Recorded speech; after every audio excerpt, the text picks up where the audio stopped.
Assalamualaikum warahmatullahi wabarakatuh. Perkenalkan, nama saya Anissa Trirahayu dari kelas manajemen 20A1 dengan NIM 200414029.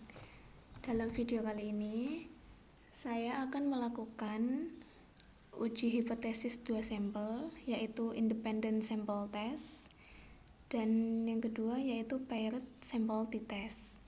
Yang pertama, untuk melakukan independent sample test, kita masukkan datanya terlebih dahulu.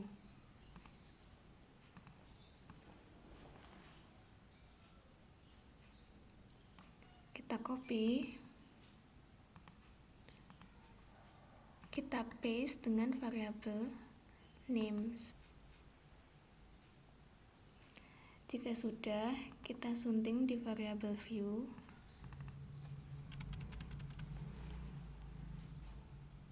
Untuk measure yang digunakan yaitu scale, dan untuk values pada metode ada dua values. Yang pertama yaitu untuk kode 1 metode standar, yang kedua metode baru. Kita tulis metode 1, labelnya adalah metode standar. Kita add. Lalu untuk value kedua, labelnya adalah metode baru. Jika sudah, kita add, kita klik OK. Jika tampilannya sudah menjadi seperti ini, kita klik Analyze, lalu Compare Means, Independent Sample t-test. Kita masukkan untuk tes variabel di sini adalah waktu. Untuk metode kita masukkan pada grouping variabel. Lalu kita klik Define Groups. Lalu untuk grup 1 kita klik value 1, grup 2 kita klik value 2. Lalu Continue. Lalu kita lihat nilai signifikansinya di sini. Continue, OK. Tampilannya menjadi seperti ini. Berdasarkan output grup statistik di sini diketahui jumlah data metode standarnya adalah 15 observasi. Lalu untuk metode baru sebanyak 15 observasi. Nilai rata-rata mean kelompok metode standar adalah 41,26 menit. Sementara untuk nilai rata-rata atau mean metode baru adalah 34,06 menit. Dengan demikian, berdasarkan tabel statistik di sini dapat disimpulkan bahwa terdapat perbedaan rata-rata waktu produksi sebesar 7,20 menit.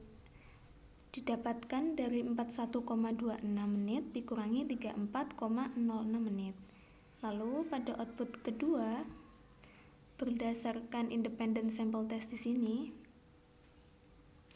nilai signifikansi Leibniz test for equality of variance adalah sebesar 0,092, yang mana nilainya lebih besar dari nilai signifikansi 0,05. Maka dapat diartikan bahwa variance data antara kelompok metode standar dengan kelompok metode baru adalah homogen atau sama. Sehingga penafsiran tabel output independent sample test ini dapat berpedoman pada nilai yang terdapat pada equal variances assumed yang ini. Lalu selanjutnya, berdasarkan tabel ini juga, pada bagian equal variances assume ini diketahui nilai signifikansinya yaitu sebesar 0,024, yang mana nilainya kurang dari 0,05. Sehingga sebagaimana pengambilan keputusan dalam uji independent sample t-test dapat disimpulkan bahwa H0 ditolak dan HA tidak ditolak. Dengan demikian dapat disimpulkan bahwa ada perbedaan yang signifikan. Berarti antara rata-rata waktu produksi dengan metode standar dan rata-rata waktu produksi dengan metode baru. Lalu untuk nilai mean difference-nya di sini adalah 7,20. Nilai ini menunjukkan selisih antara rata-rata waktu produksi menggunakan metode standar dengan rata-rata waktu produksi menggunakan metode baru. Lalu selanjutnya saya akan melakukan uji paired sample t-test.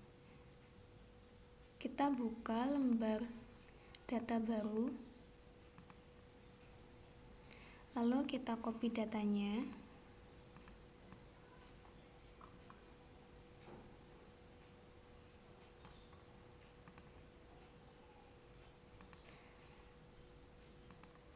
lalu kita paste dengan variable names.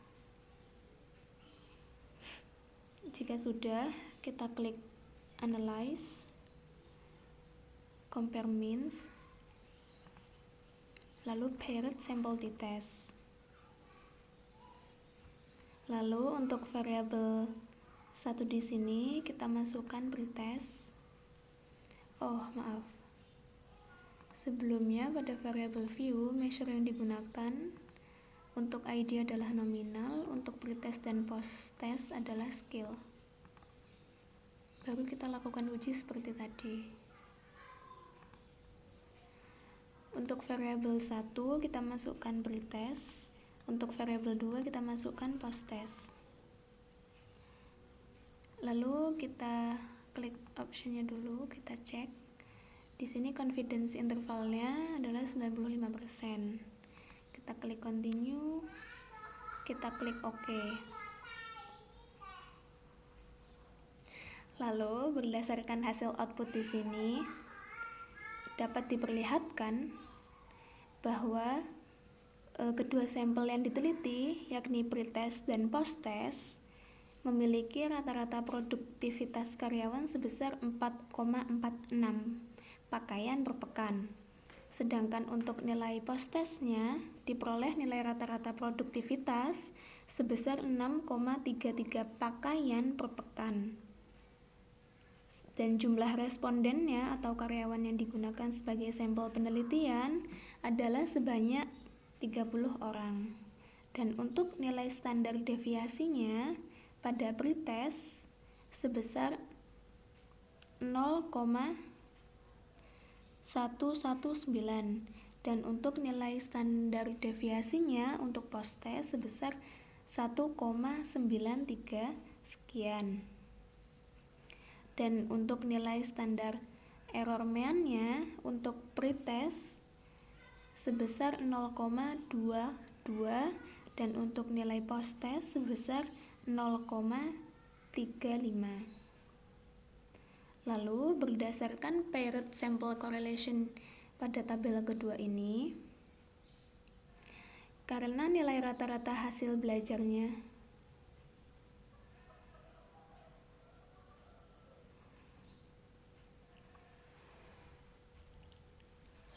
kalau berdasarkan paired sample correlation di sini, hasil uji korelasinya atau keterkaitannya antara kedua variabel pretest dengan posttest diketahui nilai koefisiennya di sini sebesar 0,094 dengan nilai signifikansinya 0,62. Karena nilai signifikansinya lebih besar dari probabilitas 0,05, maka dapat dikatakan bahwa tidak ada keterkaitan antara variabel pretest dengan variabel posttest. Artinya pemisahan sampel berhasil dilakukan. Lalu berdasarkan tabel yang ketiga, paired sample test di sini diketahui nilai signifikansi yang ini adalah 0,000, yang mana kurang dari nilai probabilitas 0,05. Maka H0 ditolak dan HA tidak ditolak, sehingga dapat disimpulkan bahwa ada perbedaan yang signifikan antara hasil belajar produktivitas karyawan sebelum mendapatkan insentif pretest dan setelah mendapatkan insentif posttest dengan selisih ini minus 1,87 pakaian per pekan. Demikian hasil uji hipotesis 2 sampel yang saya lakukan, kurang lebihnya mohon dimaafkan. Wassalamualaikum warahmatullahi wabarakatuh.